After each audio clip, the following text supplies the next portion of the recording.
अब बात करते हैं लेसर अकाउंटिंग। लेसर वो पार्टी है जिसके पास मालिकाना हक है या लीगल टाइटल है। ये पार्टी अपने एसेट को किसी लेसी को यूज़ करने के लिए देते हैं और उसके बदले में ये प्रॉमिस चाहते हैं कि आप हर साल हमें ये पेमेंट्स दोगे। तो लेसर अकाउंटिंग करता है अगर किसी एसेट को दे देता है किसी लेसी को, तो इन्हें क्लासिफिकेशन करना पड़ता है फाइनेंस लीज पे दिया है कि ऑपरेटिंग लीज पे दिया है। फाइनेंस लीज पे देने का मतलब ये है कि लेसी के पास राइट है कि वो मेजॉरिटी ऑफ लाइफ है, अगर यूजफुल लाइफ किसी एसेट की 10 साल है तो आधे से ज़्यादा लाइफ वही यूज़ करने वाला है।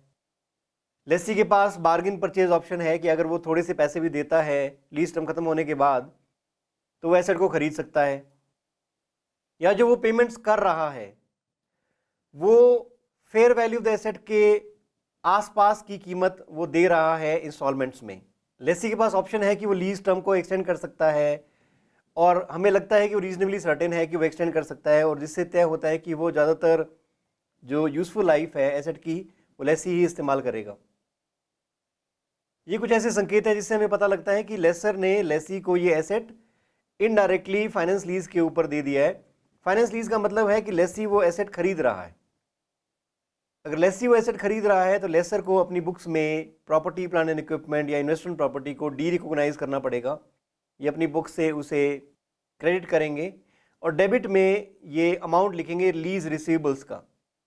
अब लीज रिसीवेबल्स कॉम्बिनेशन है जो भी प्रॉमिसेस किए हैं लेसी ने, जो भी प्रेजेंट वैल्यू लीज पेमेंट्स की प्रॉमिस की है लेसी ने लेसर को देने के लिए, वो कीमत, और लेसर उसमें ऐड करेगा अनगारंटीड रेजिडुअल वैल्यू भी, क्योंकि लेसर को वो फ़ायदा भी होने वाला है कि जब लीज टर्म खत्म होगी एसेट लेसर के पास वापस आ जाएगा तो इन्हें एक अनगारंटीड रेजिडुअल अमाउंट भी मिलेगा।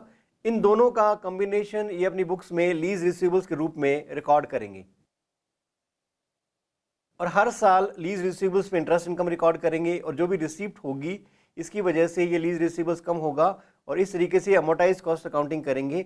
और ये कवर होगा इंडिया एस 109 फाइनेंशियल इंस्ट्रूमेंट्स के स्टैंडर्ड में। इससे रिलेटेड जो भी अकाउंटिंग है वो इंडिया एस 109 में जैसे हम करते हैं अमोर्टाइज कॉस्ट की अकाउंटिंग, वैसे ही लीजेस में लीज रिसीवेबल्स की अकाउंटिंग होगी, बिल्कुल वैसे ही जैसे हम एक फाइनेंशियल एसेट को ट्रीट करते हैं। अगर यही लेसर ने लीज ऑपरेटिंग लीज पे दी है, इसका मतलब हमने लीगल टाइटल भी मेंटेन किया है और कंट्रोल भी मेंटेन किया है, और कुछ समय के लिए हमने एसेट को लीज पे दिया है जिसमें हमें रेंटल इनकम होगी। तो हम अपनी बुक्स में एसेट को डेप्रिशिएट भी करेंगे और लीज रेंटल इनकम को रिकॉर्ड करेंगे। जो भी हमें इनकम होगी इस एसेट को लीज पे देने की वजह से, जो भी इनकम होगी उसे हम प्रॉफिट और लॉस अकाउंट में डायरेक्टली इनकम में रिकॉग्नाइज करेंगे। तो इस तरीके से लेसर अकाउंटिंग करता है। लेसी अकाउंटिंग में हम ऐसा कोई क्लासिफिकेशन नहीं करते हैं ऑपरेटिंग और फाइनेंस लीज का, बट लेसर अकाउंटिंग में हम अभी भी क्लासिफिकेशन करते हैं कि हम ऑपरेटिंग लीज क्लासिफाई कर रहे हैं, फाइनेंस लीज क्लासिफाई कर रहे हैं। तो लेसर अकाउंटिंग बिल्कुल वैसा ही है जैसा इंडिया 17 लीजेस में होता था। हम जो भी प्रोविजंस इंडिया 17 लीजेस के थे वो हमने कैरी फॉरवर्ड कर लिए इंडिया 116 लीजेस में। इसमें प्रीडोमिनेंटली हम ये चीज़ देखते हैं कि सब्सटेंशियल बेनिफिट्स किसको होने वाले हैं, क्या ट्रांसफर ऑफ ओनरशिप होगा अंडरलाइंग एसेट का। सबसे बड़ा सवाल हम लेसर अकाउंटिंग में देख रहे होते हैं कि क्या ये ऑपरेटिंग लीज है, फाइनेंस लीज है। तो हम इंसिडेंटल टू ओनरशिप देखते हैं कि अगर किसी के पास मालिकाना हक है तो क्या सब्सटेंशियली इकोनॉमिक बेनिफिट सारे उसे ही मिलने वाले हैं, सारे रिस्क एंड रिवॉर्ड्स उसके हैं।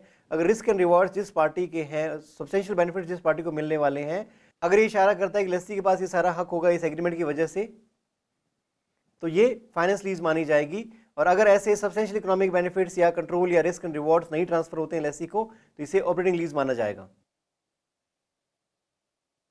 लेसर को अपनी अकाउंटिंग में डिस्क्लोज करना पड़ेगा कि किस कीमत पे उन्होंने इस एसेट को लेसी को दिया है, कोई सेलिंग प्रॉफिट उन्होंने क्या रिकॉग्नाइज किया, net investment in the lease कितना है, फाइनेंस इनकम कितना अर्न करेंगे net investment in the lease पे, और कोई वेरिएबल पेमेंट्स की वजह से जो इनकम हुई है जो नहीं इंक्लूडेड है net investment in the lease में, ऐसी कोई भी इनकम जो इंडेक्स या रेट पर डिपेंडेंट नहीं है, उनके बारे में डिस्क्लोजर लेसर को करना पड़ता है नोट्स टू अकाउंट्स में।